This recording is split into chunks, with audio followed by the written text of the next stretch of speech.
नमस्कार दोस्तों, हमारे चैनल पे आपका स्वागत है दोस्तों। तो आज के वीडियो में हम अरविंद अकेला के गाने के बारे में बात करेंगे दोस्तों। अगर आप भी उनका फैंस है दोस्तों तो वीडियो को पूरा से पूरा ज़रूर देखना दोस्तों।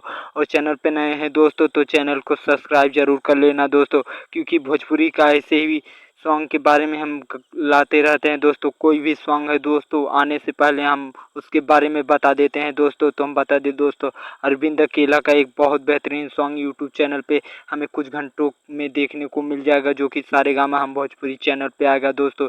अरविंद अकेला, कल्लू और उनके साथ प्रभा राज का यह सॉन्ग बहुत बेहतरीन सॉन्ग है दोस्तों। भगवा जिंदाबाद। जी हाँ दोस्तों, भगवा जिंदाबाद बहुत बेहतरीन सॉन्ग है, जो कि अरविंद अकेला, कल्लू और प्रभा राज का बहुत बेहतरीन सॉन्ग है दोस्तों। सारेगामा हम भोजपुरी चैनल पे आएगा दोस्तों। तो कैसा लगा हमारा वीडियो दोस्तों?